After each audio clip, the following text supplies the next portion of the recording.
C'est sans aucun doute le sujet qui a marqué l'automne 2025, celui dont on a le plus parlé, la loi 2, soit la réforme de la rémunération des médecins de Christian Dubé. Et pour nous en parler, bien, on a justement un médecin qui a décidé de venir passer la soirée avec nous plutôt que d'aller dans son gros chalet des Laurentides. Mesdames et messieurs, accueillez Benoît Lard.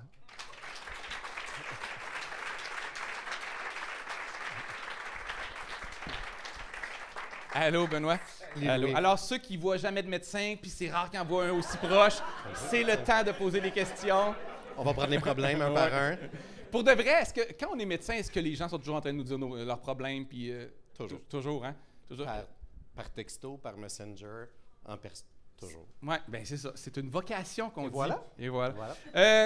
Ben Benoît, on se connaît un peu. On s'est côtoyés, on s'est rencontrés quelques fois parce qu'on a des amis en commun puis on a participé à un enterrement de vie de garçon ensemble. C'est bien vrai. Et c'est tout ce que je vais dire là-dessus. Ça s'était bien passé. Pour de vrai, de mémoire, rien d'illégal. Non. Non, c'est ça. Tu as beaucoup de choses à dire là-dessus. Je sais que c'est un sujet très sensible chez les médecins. La population, là, on a été bombardé d'informations ces dernières semaines. Ils en ont parlé dans les médias. Je ne chercherai pas à savoir qui a raison parce que c'est tellement complexe, mais je suis intéressé d'avoir ton point de vue, de ce que tu vis de ton côté. Puis je vais commencer par te demander, ça gagne combien un médecin? Ah oui, c'est comme ça. Oui. Ben, est-ce que tu peux approcher un peu le micro? Ouais. D'accord. Okay. La réponse, c'est ça dépend. Ouais. Mais je vais te donner les vrais chiffres. On va jaser les vrais chiffres. Parce que ça a l'air difficile. Moi, j'ai suivi ça, je lisais, puis je ne sais jamais combien ça gagne un médecin. Puis c'est un des points les plus angoissants quand tu es résident puis que tu finis ta médecine puis que tu t'en vas pratiquer. Les résidents viennent nous voir et sont comme mais comment on fait? Et c'est vrai que c'est super complexe le système de rémunération avec je ne sais pas combien de centaines ou de milliers de codes de facturation. Fait que dans le fond, en médecine familiale, la beauté de la médecine familiale, c'est qu'on peut faire une tonne de choses. Moi, présentement, je fais de la prise en charge. Fait que je suis un traditionnel médecin de famille qui a un bureau, qui fait de la prise en charge, qui voit 20-24 patients par jour dans une clinique, un GMF. Mais avant ça, j'ai fait de l'urgence, j'ai fait des soins intensifs. Tu sais, comme médecin de famille, tu peux faire des accouchements, tu suivre des patients dans les CHSLD, faire des soins palliatifs à domicile. Tu peux faire une tonne de choses. Et ça ne sera pas toujours payé de la même façon. Non. Tout ce que tu fais là, chaque acte est différent. Et donc, c'est un cahier, là. Ben, je fais ça, je ne l'ai jamais vu parce que c'est pas toi qui charges. OK. Non, c'est nous autres qui est obligé de parce qu'à chaque acte que tu fais, il faut que tu te dises, c'est super complexe. Okay. Fait que tu le rentres, il y a des systèmes et tout ça.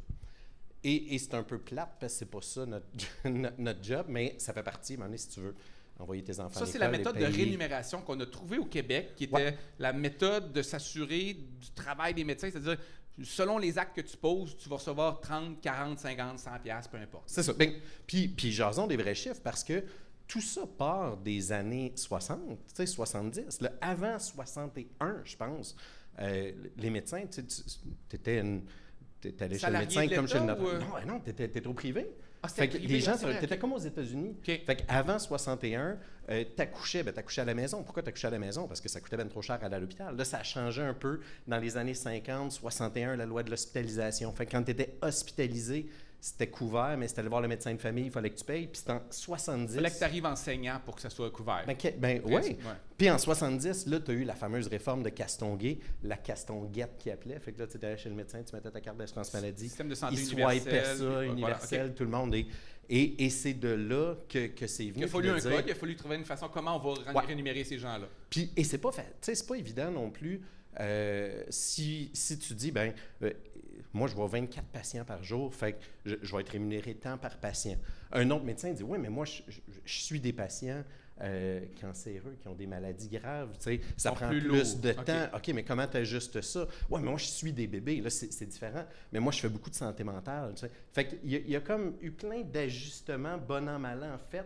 Puis moi, je t'arrête un seul. Qui décide de ces tarifs-là? Est-ce que c'est l'Ordre des médecins et le gouvernement? C'est que le gouvernement où il y a une rencontre pour dire combien ça vaut telle affaire, combien ça prend de temps? C'est des rencontres. Okay. Dans le fond, c'est négocié entre les fameux syndicats des médecins. Fait que moi, je suis médecin de famille, la FMOQ, les omnipraticiens, et le gouvernement. Depuis toujours, depuis 1970, c'est négocié, il y a des rencontres comme ça, et ça fait un bail, nous autres, qu'on n'a pas eu de renégociation. Est-ce que tu sais combien vaut tel acte? Est-ce qu'un médecin peut se dire, moi, je vais juste faire tel genre d'acte parce que je sais que c'est bien... Tu sais, j'ai trouvé le sweet spot, là. Ça, là, enlever de la cire dans les oreilles, là, c'est crissement payant. Ben, oui, mais non.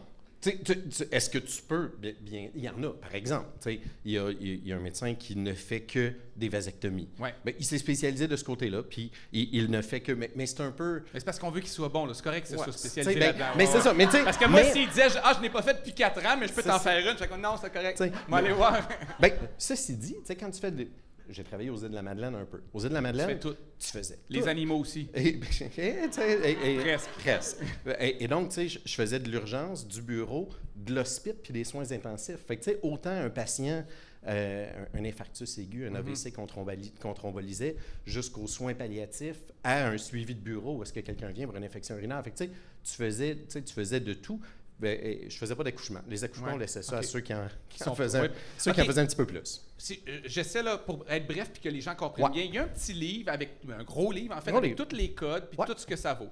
Est-ce que ça, puis là, pour un médecin comme toi qui a une clinique, puis là, on va revenir à tout ce qu'il y a autour de la clinique, là, puis qu'est-ce que ça coûte avoir une clinique, tu fais des actes, tu charges. Puis on reviendra tantôt à savoir aussi si toutes les autres corps de métier ou toutes les autres pratiques, c'est aussi comme ça. Est-ce que quelqu'un à l'urgence ou à l'hôpital, c'est aussi quand quelqu'un rentre, j'ai un infarctus, non, ça c'est pas payant, versus autre chose, ou genre il est payé pour le temps qu'il est là.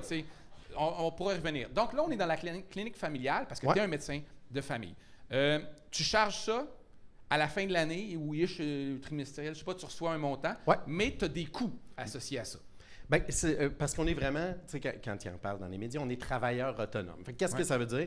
Tu billes à l'État. Fait que, tu sais, mettons que quelqu'un vient me voir pour une entorse à la cheville, j'examine la cheville, on va faire une radiographie, ça me donne 23 piastres, je pense. Tu sais. Et là, tu fais ça un peu, quelqu'un vient, ben, mal au ventre, là, c'est plus compliqué, tu sais, 49 piastres. Puis là, et là, quand c'est tes patients qui viennent, c'est des tarifs différents. Puis quand c'est des patients plus malades, c'est super complexe. Mais pour travailler, mettons, dans mon GMF, chaque médecin a des frais. Parce que dans le fond, les gens pensent que notre clinique, c'est payé par l'État. Mais non, c'est notre clinique, c'est nous autres qui l'entretient, c'est nous autres qui payent les frais. C'est semi-privé, on pourrait dire ça.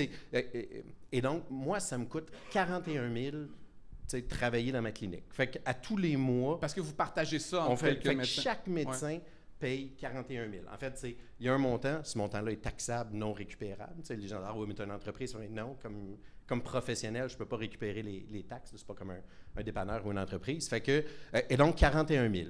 Je paye des frais pour m'assurer, à ma fédération, au Collège des médecins, les assurances à gauche et à droite. Fait que, mettons, un autre 10 000. Fait que ça me coûte 50 000 avant d'avoir... Par année? Par année. Par année, OK. Ouais, par année, par mois, Par mois, ce serait intense. C'est pour ça que quand on dit le chiffre qu'un médecin bille au gouvernement, c'est pas nécessairement son revenu. Puis les gens pensent qu'on est des employés de l'État. Et là, ça se parle beaucoup. Puis ça, c'est un débat légitime. Est-ce que les médecins devraient être des employés de l'État? Parce que vous avez un seul client.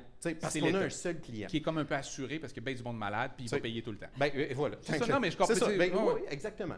Et donc, est-ce qu'on devrait être des employés? Avec l'employé de l'État, faut que tu fournisses le bureau, il faut que tu fournisses des assurances collectives, un fonds de pension. Tu sais, on n'a pas ça. Fait que moi, à chaque mois, il faut que je me mette... comme un travailleur autonome, comme un artiste comme ça. Exactement, comme un artiste. Il faut que je mette 30% de côté pour si je veux avoir une retraite, puis blablabla. Et exactement, parce qu'on n'a rien. Et les gens disent, ouais, non, tu es avec l'AREGOP. Tu dis, non, je ne suis pas une... L'AREGOP, c'est le fonds de pension des employés du réseau de la santé. On n'est pas éligible à ça. Puis un médecin de famille moyen, ça gagne combien? Et donc, après tout ça? Après tout ça, entre 250 et 350 000 par année. Puis ça, c'est un chiffre que tout le monde ne va pas réagir de la même façon à ce chiffre-là. Vous êtes un peu victime de ce chiffre-là, dans le sens que peu importe l'intention du gouvernement puis ce qu'il essaie de faire, puis que personne ne comprend vraiment exactement qu'est-ce qu'il essaie de faire, mais il essaie de le faire à du monde qui gagne 250 000. Fait qu'il y a une partie de la population qui fait comme « on s'en crisse si vous maltraitez parce que vous êtes riche ». Et là, mais en fait, c'est un débat qu'on devrait peut-être avoir, parce que le gouvernement dit avec la loi 2, on ne change pas votre rémunération globale, on fait juste changer la façon avec laquelle vous allez aller la chercher. Okay. Dans un objectif de... Puis là, c'est intéressant parce que je pose des questions que je me pose quand j'écoute la radio là-dessus, mais dans un objectif de vous... Ça serait quoi, selon toi, l'objectif du gouvernement, c'est-tu vous forcer à faire ou vous orienter vers certains actes, vous faire plus d'heures par semaine, vous faire voir plus de médecins, plus de patients dans ces mêmes heures-là. Ce serait quoi les objectifs du gouvernement là-dedans? Ben, puis je vais essayer de rester positif. Et là, OK. ben, surtout ce soir, on est dans une Si je soirée gagnais positive. 250 000, je serais positif. Ben, mais tu sais, à ça... Je sais que tu as étudié beaucoup plus longtemps que moi. Là, Et la formation est quand même oui. intense. N'importe qui a un médecin dans son entourage, Hey, que ce soit la formation en je médecine, connais des la artistes qui gagnent résidence... plus que ça. Ben, Tu comprends? Je suis entouré d'artistes qui ont des moi plus grosses aussi. maisons. Ouais, c'est ça. En fait, je connais beaucoup de monde qui gagne plus Des que gens ça d'affaires, en aujourd'hui, là. finance, il y a plein de... Et tu sais, si on se dit... Mais on ne fera pas pleurer personne. Ben- mais ce que je veux dire, c'est que c'est pas le montant nécessairement que Mais c'était 200, il y a 10, 15, et là, 20 ans. encore une fois, là, on parle de 250, mais 250 enlève, tu sais, si j'étais un employé de l'État, enlève le fonds de pension, les assurances, et ça vaut combien comme salaire? Tu sais, on est plus dans les un 100 000 élevé, là, tu sais, un 175, 180, mais pas 200. Fait que, et donc, pour répondre à ta question, c'est quoi l'objectif de l'État? Je pense qu'en restant positif, tu sais, il y en a deux. Tu sais, notre système ne marche pas présentement. C'est pas normal que quelqu'un qui est un médecin de famille, qui soit mon patient. Présentement, j'ai à peu près 700, 800 patients. Tu sais, je travaille 5 jours semaine, on est ouvert 7 jours semaine, je fais des fins de semaine. C'est pas normal que mes patients aient un accès A1 au système de santé. Tu sais, qui appellent à la clinique, on a 200 rendez-vous à tous les jours, tu te fais une entorse à la cheville, tu as payé à midi, ça se peut qu'on ait de la place à 3 heures pour te voir. Alors que celui qui n'a pas de médecin de famille n'a pas accès à ça. n'a pas accès à ça. Puis il est pris au Fait qu'il y a dépourvu. deux vitesses. Ben, il y a plusieurs vitesses dans le système de santé. Puis c'est là, d'ailleurs, c'est intéressant parce que moi, je vois un conflit de classe, j'oserais dire, dans les appuis aux médecins ou au gouvernement, parce que je suis entouré de gens qui sont relativement privilégiés et qui ont accès à des médecins. Tu sais, parce que quand tu es bien entouré, quand tu habites à Montréal, que tu as un réseau de contacts, ils ont accès à des médecins de famille, mais tu as du monde qui n'en ont pas, puis eux, ils n'ont pas la même lecture de cette situation-là. Ben, en fait, je dirais même plus parce que toi, tu parles peut-être d'aller consulter au privé. Tu sais, celui Non, qui non, est je parle fortuné du va aller plus- consulter au oui, privé. mais- Parce que tu as le privé, tu as celui qui a un médecin de famille, Ouais. puis tu as celui qui n'a pas de médecin de famille puis qui n'a pas les moyens d'aller au privé. Ouais. Et donc, l'objectif de la réforme, c'est de donner accès à ces gens-là. Une des plus belles choses pour moi, dans ma pratique, que j'ai vu des 5 dernières années à peu près que ça existe, le fameux GAP, le guichet d'accès prioritaire. Je ne sais pas si tu es familier avec ça. Moi, là, Donc, je suis le le meilleur, gap- moi, je suis le meilleur client pour le système de santé Et du donc, Québec. C'est-à-dire, moi, j'y vais jamais. Fait que Et moi, et donc, le GAP a été mis en place pour tous ceux qui n'avaient pas de médecin de famille étaient inscrits. Tu as besoin de voir un médecin, t'appelles, tu parles à une infirmière. C'est le 811 option 3. Tu parles à une infirmière qui te dit, oui, va t'en dispatcher effectivement, un quelque part, en fait, ça, tu peux le régler avec un pharmacien. Ça, attends un peu, je peux te diriger vers un physiothérapeute. Il n'y a pas tant de physiothérapeutes au public, ils sont tous au privé. Fait que là, tu reviens, tu retournes à la case départ. Ou je vais te donner rendez-vous dans une clinique près de chez toi selon demain les matin. disponibilités Selon qu'il y les avait disponibilités. OK. Dans notre clinique, on donne, tu sais, à tous les jours, on a quelques dizaines, de 10, 20 rendez-vous pour les patients GAP. Fait qu'un patient autour de chez nous qui appelle, on peut le voir. On a 2 médecins qui ont pris leur retraite. On a essayé de reprendre, dans la dernière année, on a essayé de reprendre des patients, on ne les a pas tous repris. Là, un patient appelle le GAP, rendez-vous dans cette plage-là. C'est formidable, mais c'est loin d'être parfait parce que je sais qu'à Montréal, tu appelles le GAP, il n'y a pas autant de plages disponibles. Je pense que le gouvernement et les médecins font le même constat, là, que ça ne marche pas puis qu'il y a un manque de couverture, qu'on n'arrive pas à offrir autant de services. Le gouvernement, je pense que dans une vision très Excel, puis je peux concevoir, là, même si ça ne sera peut-être pas une bonne solution, il dit, ben Chris, si tout le monde en voit plus, je sac ben trop, mais si tout le monde en voit plus, ben, ça va être réglé le problème, fait que voyez-en tous 300 de plus. C'est un peu ça qui se dit. Et il est là, tu sais, il est là le problème, parce que, tu sais, moi, on me dit, écoute, tu as 1700, 1800 patients, sérieusement, je travaille tout le temps.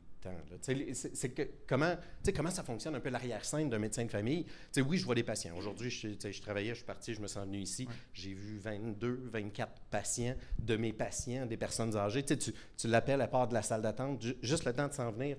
Dans le bureau, ça prend plusieurs... Mais c'est vrai, c'est le quotidien, ça prend plusieurs minutes. Elle s'en vient, tu lui parles. Et là, c'est une patiente qui est insuffisance cardiaque, MPOC, diabétique. Il y a multiples choses qui rendent les jambes enflées. Tu ne peux pas régler ça en 10 minutes. Fait que cette patiente-là, je passe plus de temps. Le joueur de basket de 15 ans qui est venu puis s'est foulé à la cheville, ça prend 4 secondes, puis il faut que ça prenne 4 secondes. Puis tu passes au prochain. Le défi, en fait, le problème avec la loi 2, c'est de dire, bien, tout le monde, voyez-en plus, travaillez plus, puis le problème va être réglé. Le gouvernement, ce qu'il veut, c'est plus de rendez-vous. moi, c'est plus d'accès qu'il faut développer. Puis c'est un meilleur réseau. Et c'est de dire, bien, à tous ceux qui sont là, on est 10 000 médecins de famille, mais on est la province au Canada où est-ce que les médecins de famille font le plus de tâches connexes. Ça, c'est pour ça que c'est difficile de mesurer la productivité, les comparaisons. T'sais, on va dire, OK, ils en ont moins par habitant dans telle province ou tel État, mais ils sont plus efficaces. Oui, mais c'est tellement différent chaque province ou chaque même pays que tout le monde ne fait pas les mêmes tâches, puis la même paperasse ou les mêmes affaires. Fait que les comparaisons sont très difficiles à faire. C'est ce que je comprends, là. C'est super difficile, puis il faut comparer des pommes avec des pommes. Tu sais, sur les 10 000 médecins de famille, il y en a combien qui font réellement du travail de bureau, 5 jours semaine, voire 7 jours, il y en a 5-6 000. Mais ça, c'est un problème? Est-ce que parce que, tu sais, ouais, OK, qu'est-ce que les médecins offrent comme solution? Je dis pas que la solution du gouvernement est bonne, mais ils essaient de faire quelque chose. Ouais. C'est quoi la contre-offre? Si on ne parle pas du salaire et des méthodes de paiement, là, parce que c'est un peu trop compliqué, puis je vous laisse gérer ça, mais c'est quoi la contre-offre pour régler les problèmes du système de santé? Écoute, il y en a une tonne. Commençons donc par juste nos outils de travail. Et là, on en a parlé, puis c'est un peu la risée, puis c'est drôle, tu sais, ça clique, ça a été un fiasco. Fait que le dossier santé numérique, ça va être un fiasco. Écoute, c'est une catastrophe, les outils informatiques avec lesquels on travaille. J'ai une clé DSQ. Je rentre ça dans mon ordi, fait que j'ai accès au laboratoire. Prise de sang, médicaments, puis résultats d'imagerie que tout le monde a fait. Par contre, j'ai zéro accès. Je travaille sur la Rive-Sud. Mon patient va un spécialiste à l'hôpital. Ah, c'est encore vrai, ça. J'ai pas accès. Ils sont pas encore numériques, les dossiers. Écoute ça. Okay. Ils vont, la consultation, le cardiologue va mon patient, la consultation va être postée à ma clinique. OK. Grève de la poste, on a reçu plein. Ouais. Des rapports d'imagerie vont être postés dans des grèves de la poste. Et là, tu te dis, d'où Jésus? On est en 2025. Internet, quelque chose. Fait que dans le fond, les médecins disent, on veut être plus productif, mais régler ça. Puis, numéro 2, le rapport de consultation, je ne l'ai pas. 75% du temps, 80% du temps, c'est le patient qui m'apprend ce que le spécialiste a fait dans sa consultation. Avec ses propres mots. Avec là, je devine un peu, je vais voir les médicaments, ouais, il t'a fait ça, c'est probablement ça. Le rapport de consultation rentre des fois 2-3 mois plus tard. Et donc, outils technologiques, qu'est-ce qu'on peut faire? Outils technologiques, s'il vous plaît. Puis j'ai entendu dire qu'en 2000, les Français trouvaient qu'on était au Québec avant-gardiste en termes de... avec le dossier Santé Québec, on était vraiment quand on voulait le faire. Quand on voulait le faire. Ouais, et là, donc, dit, wow! C'est numéro 1. Et il faut drôlement mieux utiliser tout le reste de notre réseau. OK. Je te donne... Attends un peu, nous, on a l'impression que les médecins ne veulent pas partager parce qu'ils ne veulent pas partager la tarte. C'est souvent ce qu'on entend, là, qu'ils ne veulent pas que les infirmières ou les pharmaciens en fassent parce qu'ils vont faire l'argent. Toi, tu veux moins travailler. Mais ça, c'est une vision des années 70. Je ne manquerai jamais de job. Ouais. Si ce que je fais peut être fait par quelqu'un d'autre, absolument, vas-y puis fais-le. C'est ce que je souhaite. Et moi, c'est une deuxième, voire troisième carrière. J'ai fait d'autres choses avant. Puis quand j'étais faire ma médecine, il n'y a pas si longtemps que ça, on est formé. C'est un jeune médecin. Je suis, jeune vieux médecin. Ouais. Mais tu sais, l'interdisciplinarité, on est formé, on a des cours là-dessus. Je sais ce que les autres professionnels font. Je pense. C'est pas pire. Je pense qu'eux savent ce que je fais et on peut travailler ensemble. Et pourquoi tout ça? Mettons là, vite. Pourquoi le dossier numérique, ça va pas plus vite? Pourquoi c'est long poster des affaires, puis pourquoi c'est pas réglé? Puis pourquoi les infirmières, ce qu'on nous avait promis, en font pas plus, puis les pharmaciens peuvent pas, je sais pas, me dire que j'ai le cancer? Allez loin un peu, là, mais... en fait, tout le monde... ChatGPT, d'abord. Tout le monde peut en faire un peu plus. Puis ChatGPT, on y reviendra, c'est intéressant, l'intelligence artificielle en médecine. Mais tout le monde peut en faire plus et le font. Les pharmaciens en font plus, les infirmières en font plus. Dans notre clinique, j'ai 4 IPS, des infirmières praticiennes spécialisées en première ligne avec qui on travaille. On est 6 médecins, 4 IPS. Fait qu'on on en fait du stock. Mais il y a notre système, je crois que dans d'autres provinces, il y a eu beaucoup plus de travail, numéro un, en collégialité. Parce que là, ce qui se passe avec la loi 2 aussi, c'est de marteler le problème sur nous. Ouais. Et le gros problème, c'est la démotivation que je sens. 20% des médecins de famille ont plus que 60 ans. Dans ma clinique, on est 6 médecins. J'en ai 2. Un qui a 64 et une qui a 64 aussi. On ne dit pas l'âge d'une femme. 30, c'est ça. Et une retraite annoncée et l'autre à 64. Il dit, moi, je voulais continuer jusqu'à 70. Mais là, tu commences à me compliquer la vie aussi. Est-ce que je parle pas au bon médecin dans le sens où est-ce que ta clinique elle serait un exemple qui fonctionne bien, mais que ça ne serait pas le cas de tout le système de santé? Est-ce que si j'avais le ministre Dubé ou un autre, ferait comme « Oui, non, c'est vrai qu'il y en a, mais la moyenne, ils ne travaillent pas tout autant que ça, puis ils ne voient pas autant de gens que ça, puis il y en a qui sont paresseux. » Non, mais il voudrait probablement qu'une clinique comme nous, au lieu d'avoir 9-10 000 patients, en suive 20 000. Et c'est là pour que, dans ma région, parce que c'est ça l'objectif de la loi 2, c'est de dire que tout le monde va être affilié à un milieu de soins.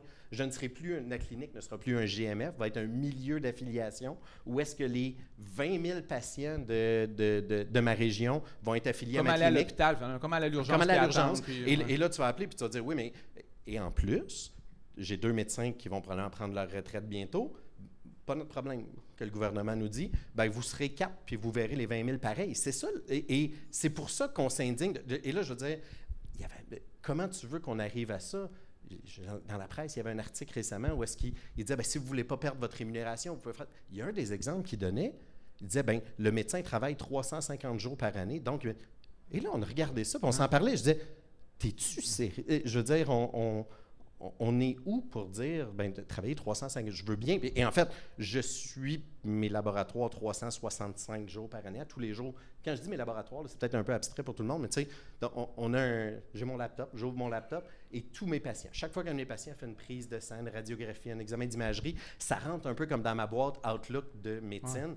Mais ça, tous les jours, il faut que je le suive parce qu'à tous les jours, j'ai une mauvaise nouvelle qui rentre, quelque chose à annoncer, quelqu'un qu'il faut que je vois en urgence. Fait qu'on le fait déjà un peu, mais voir 20, 25 patients par jour, 350 jours par année, ça marche pas. Est-ce qu'il manque de médecins?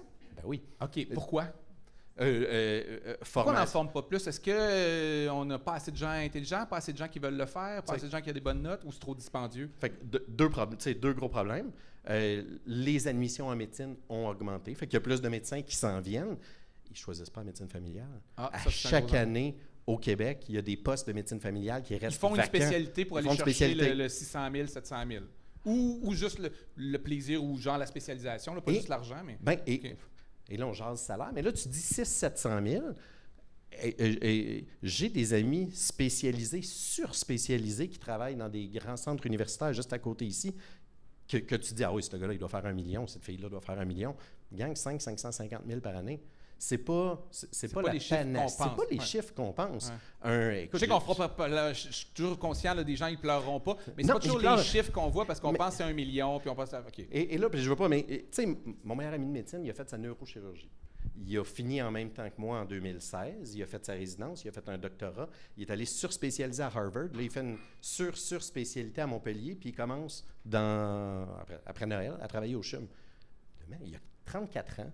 Il a commencé sa médecine, il avait fait un double deck musique et sciences. Tu vois le profil un peu? Comme il a fait mon profil, moi, il a continué après. Moi, j'ai arrêté là. Et là, il a 34 ans, il n'a jamais encore travaillé. Il n'a pas gagné comme résident. C'est un petit salaire qui te permet de payer ton appartement. C'est tout. Il y a un retard. Il y a un retard de ce point. Est-ce que combien cette personne-là doit gagner pour les 30 années qu'elle va pratiquer, de 35 à 65 ans. Parce qu'au final, mettons, là, ma vision de ça, c'est quand même on vous enlèverait 1 milliard, là, mettons. Là, puis que le monde soit pour ou contre, là, quand même, ça ne réglera pas les problèmes du système de santé. Fait que c'est pour ça que je trouve ça plate qu'on parle de ça. C'est un système qui coûte 60 milliards, je ne me trompe pas. 62 milliards, qu'on en ajouterait 5 milliards, je ne suis même pas sûr que ça changerait grand-chose. On a des problèmes fondamentaux dans ce système-là. On a des problèmes de gens pas assez en forme, puis ça, c'est une autre affaire, puis on soigne peut-être des gens qui ne devraient pas être soignés aussi. Mais ça, je ne vais pas...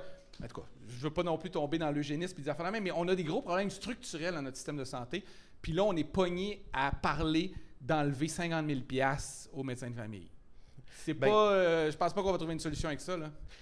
Puis il y a tellement des petites, puis c'est ce que moi je déplore, puis c'est ce qu'on déplore un peu. Il y a tellement de beaux programmes qui fonctionnent bien. On peut-tu faire du pouce là-dessus puis aller un petit peu plus loin? Je te donne un exemple. Dépistage, le programme québécois de dépistage du cancer du sein. Ils ont statué cancer du sein, c'est un problème important. Donc, tout le monde, médecin de famille ou pas, tu peux faire ta mammographie de 50 à 69. Bon, là, il en parle, les lignes directrices disent de commencer avant, de continuer après. Fait que comme médecin de famille, tu t'ajustes, mais c'est formidable. Pourquoi tu n'élargis pas ça à tous les cancers facilement? Tu sais, il en parle, ils sont en train facilement traitables, détectables. Pour faire une donc, économie éventuelle. Cancer du côlon, le fameux RSOSI, recherche de sang-cul d'un sel. Le fameux. Le fameux. Le fameux, j'ai aucune idée de... Moi, j'ai les deux, le cancer du sein et du côlon, mais je toffe. Il fut un temps où tout le monde, 50 ans, il fallait que tu fasses la coloscopie, la caméra. Et maintenant, plus besoin, à moins que tu aies certains antécédents. Tu fais un RSOSI, petit échantillon de sel, puis ça te dit, y a-tu des traces de sang là-dedans? Tu fais-tu dans ta clinique ou faut que tu le fasses avant? Non, tu fais ça au CLSC. Tu fais au CLSC? Et donc, toi, tu ne t'occupes pas que le monde fasse caca dans ta clinique. Tu fais une selle, tu ramasses ça, tu t'envoies sur le laboratoire. Oh. Tu connais pas le RSOSI? Ben non, j'ai 43 puis j'ai pas fait ça encore, mais je suis juste curieux. Je suis content. Pour de vrai, comment, dans la pratique, tu vas au CLSC quand t'as envie? Faut que tu fais comme, oh! Ça me pogne, faut que j'aille au CLSC. Tu peux ramener le kit à la maison. OK, tu peux faire c'est ça. Dans le confort de ton foyer. Je me disais, si l'infirmière a dit, vous avez 10 minutes, je fais comme là, OK. On va me prendre un café au moins. Là, parce que... et donc, pourquoi tout le monde... Il y a des mesures qui pourraient être appliquées pour économiser. Puis s'il est normal, classe-le, dis-le au patient, puis dis, il faut que tu reviennes dans 2 ans le faire, envoie-y une lettre. Cancer de la prostate, le fameux, tu sais, PSA. Là, PSA, il y a un autre petit problème, ça vient avec un toucher rectal. Tu dis des codes, là, PSA. Donc, voilà. Tout le monde est-tu familier avec tout ça? Le cancer de la prostate, ça se détecte... Ah, je l'ai lui aussi. Ça se détecte avec l'antigène spécifique de la prostate. Jean-Sébastien Girard, il l'a tout le temps. Il fait tout le temps ce test-là tous les 2 mois.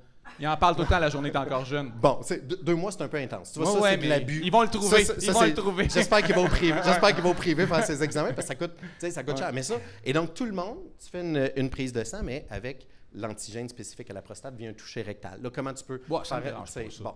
En 2025. Mais on pourrait-tu juste faire une prise de sang à tous les 2 ans, à tous les hommes et là, définir l'âge. Et là, je peux continuer comme ça. Là, mettons, j'ai 5-6 choses en tête. Pourquoi, au Québec, on n'a pas ces programmes-là qui sont bien reconnus, ces tests de dépistage-là. La prostate, il faut bien l'expliquer, mais si tu le fais en toute connaissance de cause... Il y a une question de savoir si ça vaut la peine de le savoir ou pas. Et voilà. Fait que, faut que tu le fasses en toute connaissance de cause. Mais pourquoi tu n'as pas ça? Pourquoi que ces tests-là ne vont pas à une infirmière? L'infirmière dit, il est normal, tu avises le patient, tu te classes, puis tu passes à d'autres choses. J'ai pas besoin comme médecin de faire ça. Là, ça vient à un médecin et il faut que... Numéro 1, pour mes patients, oui, c'est moi qui le reçois. Puis mais celui qui n'a pas de médecin de famille n'a pas accès à ça. Celui qui n'a pas de médecin de famille ne peut pas dire, il faut qu'il se prenne un rendez-vous, qu'il appelle au GAP, qui dit, moi, je veux les tests de dépistage de l'infirmière du GAP. Oui, mais le GAP, c'est pas pour le dépistage. Là, au moment où on enregistre, les négociations viennent de recommencer. Ouais. Ils ont recommencé ce soir. Là. On sait peut-être que c'est réglé. Là. On ne sait même pas. Là. Peut-être que... non, mais je ne penserais pas, mais... Je penserais pas. Mais comment ça va se régler? C'est quoi la finalité de tout ça? Comment ça va se régler? Bien, en fait, depuis le début, qu'on espère, je ne peux pas croire que... parce que c'est de ça qu'on parle, avec la loi 2, que moi, personnellement, ma rémunération est coupée de 45 %. Là, tu dis, c'est le calcul que tu as fait? Oh oui, non, okay. C'est ça, là. Tu le vois, je sais j'ai combien de patients. Et là, tu te dis, mais qui perd 45 % Puis là, tu dis, oui, mais vous le faites pas juste pour l'argent. Je dis, non, mais j'ai quand même 3 enfants, puis une hypothèque à payer moi aussi. Là. Et donc, on se dit, et sans parler du financement aux cliniques qui est amputé aussi, donc plusieurs cliniques qui pensent de fermer. Donc, je pense que avec le ton qui s'adoucit, tout le monde va trouver le gros bon sens dans ça. L'objectif, c'est qu'on puisse offrir plus. Moi, mon souhait, ça serait que quand je vais prendre ma retraite dans je ne sais pas combien de temps, que tout le monde ait réellement un médecin de famille. J'ai un de mes patients qui est anglais, puis il dit, je ne comprends pas au Québec pourquoi ça ne fonctionne pas comme le système anglais, qui n'est pas parfait non plus. Mais il dit, on est tous affiliés à un milieu de soins. Mettons un CLSC pour utiliser quelque chose. Puis il dit, tu es affilié à ton CLSC, puis c'est un gros milieu quand un médecin prend sa retraite, c'est un autre médecin, puis le gouvernement s'occupe de ça. Ça fonctionnerait bien à Montréal. C'est sûr que si tu te retrouves aux Îles-de-la-Madeleine ou ailleurs, c'est un peu plus difficile à maintenir. Mais il y a des façons avec lesquelles on peut y arriver. Il y a des programmes qu'on peut mettre en place qui vont permettre de mieux... je sais que tu voulais être positif, mais je ne suis pas très positif. Mais, ouais. Non, mais je pense que vous allez trouver une entente, mais qui... Tu sais, ce gouvernement-là sera plus là dans moins d'un an, puis ça va pas régler vraiment les problèmes. La rémunération des médecins de famille, là, c'est 3 milliards sur 62. Ah Dans ouais. le 3 milliards, mettons qu'on est 6 000 à payer nos frais de bureau, il y a 300 millions qui va juste à payer les cliniques. Là, fait que la rémunération, c'est 2,7 C'est pas sur ça. 62. C'est pas ça. Et je me dis... Veux-tu partir ailleurs? T'as-tu envisagé? Non, mais je veux dire, on le dit, on en parle. Est-ce que ça t'a passé par la tête? Plus maintenant, parce que j'ai Plus beaucoup trop bougé dans ma vie. Là, Ok. je suis trop fatigué pour redéménager. Bon, ça en prend des comme toi. Mais non. Fait que, Des fatigués. on va pas ça. Fait que non, je repartirai pas. Ok. Tu sais, je ne déménagerai pas, mais OK, ben je vais faire comme Guy. Est-ce que tu restes avec nous ce soir? je reste avec vous ce soir. OK. Oui, on peut applaudir,